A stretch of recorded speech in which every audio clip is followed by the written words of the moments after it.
WNBA Finals. And so I'll leave it there. I mean, I'm just obviously disheartened. I'm a human too. I have a family. I have two kids who are devastated by these comments. And so all I'll say is just, it's obviously been a tough week. And the WNBA recently experienced a seismic change that might perhaps bring everything to an end. According to reports, 3 of its most captivating players, Sophie Cunningham, Caitlin Clark, and Lexie Hull, have inked huge contracts in Europe, causing the league to face an unprecedented dilemma. There is more to this off-season plot than meets the eye. This poses a serious threat to the core tenets of American women's professional basketball. It could be remembered by history as the pivotal moment that decided the league's eventual destiny. It is impossible to exaggerate the scope of this incident. After a remarkable first season that broke attendance records and gave the WNBA unprecedented public attention, Caitlin Clark's decision to leave signifies more than just the loss of one player. It represents the league's business model's total collapse. The departure of Sophie Cunningham, one of the league's most captivating and marketable figures, shocks sponsor boardrooms and marketing departments. Furthermore, the fact that Lexie Hull, a member of the next generation of rising stars, left before her prime suggests that the issue is much more complex than simply veteran discontent. The league was filled with a loud clamor as the whispers began subtly. Information regarding covert talks started to come to light, leading to a shocking revelation that rocked the basketball world and left executives and fans alike searching for clarification. According to people familiar with the matter, these talks had been going on for months in complete secrecy with the assistance of powerful foreign brokers who focus on profitable European transactions. When perceptive onlookers spotted odd social media activity from the players engaged in late summer, the first clues appeared. At first, cryptic messages about upcoming exciting changes and new chances were written off as possible endorsement deals or off-season reflections. But a much bigger drama was playing out behind the scenes. Representatives of European clubs had been maintaining covert communication, traveling to the U.S. for secret meetings in private homes and hotel conference rooms, and offering financial packages that were far more than what the WNBA had to offer. According to industry sources who spoke on condition of anonymity, sophisticated hiring practices were evident. With WNBA viewership at all-time highs and player compensation still falling sharply, European clubs with plenty of money from rich ownership groups and advantages from various economic structures saw this as the ideal time to take risks. They were providing more than simply contracts. They were providing all-inclusive lifestyle packages that catered to the requirements of elite sportsmen. The agents were multinational sports management companies with expertise negotiating intricate cross-border agreements in international basketball, tennis, and soccer, not your average WNBA representatives. They knew how to draft contracts that would be both legally sound and financially enticing, as well as the nuances of work permits and tax ramifications. They made a straightforward but deadly presentation. In just 3 years, you may earn more money in Europe than you would in your whole WNBA career. This went beyond just enjoying the game. It dealt with the WNBA's long-standing, startling financial inequalities. We examine the glaring disparity between typical WNBA salaries and the wealthy, life-altering offers from European leagues that promise a considerably higher payout as we dig into the real, unsaid reasons for these startling actions. Even the top stars in the WNBA make a maximum salary of the low 6 figures, while contracts in Europe can give double, triple, or even quadruple that amount in addition to opulent housing, private transportation, and extensive perk packages that are far superior to anything offered domestically. The WNBA has long attempted to minimize or frame the gloomy message that the data reveal.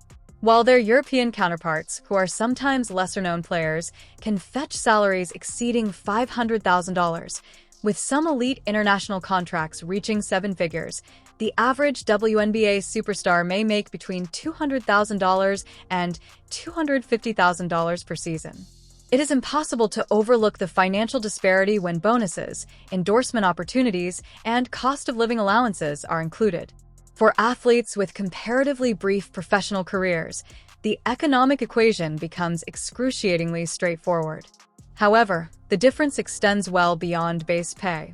European clubs frequently offer first-class family travel, personal cars or car services, luxury apartments in desirable urban areas, language tutors, personal chefs, full health insurance that includes off-season coverage, and even job support for partners or spouses. Signing bonuses equivalent to the wage for a full WNBA season are included in certain contracts. Retirement contribution programs and performance bonuses of hundreds of thousands of dollars are just unmatched by American teams.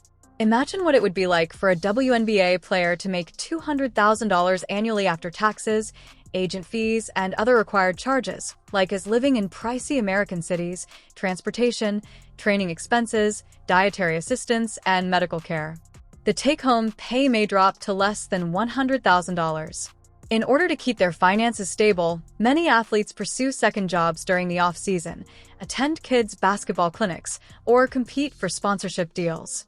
In contrast, a $600,000 contract in Europe, which covers the majority of living expenses, offers not only greater pay, but also true financial security and the chance to invest for life after basketball. It is impossible to overstate the psychological toll that this financial strain has taken. The fear that one major injury could end a player's career before they've earned enough to ensure their future has been discussed in secret by athletes. They have expressed how frustrating it is to watch WNBA attendance and TV ratings decline while their salaries stay the same. They have related talks with male athletes, occasionally their own brothers or boyfriends, who, while having comparable levels of talent, commitment, and fan interaction, make as much in a single season as they will in a full lifetime. Uncomfortable facts regarding the WNBA's financial strategy are exposed by economic analysis. The league has advanced recently, as evidenced by rising franchise values and better television rights agreements, but the underlying economics are still difficult. Ownership is given preference over players in revenue-sharing arrangements. Teams are unable to financially compete with overseas offers, even when they wish to, due to salary cap restrictions.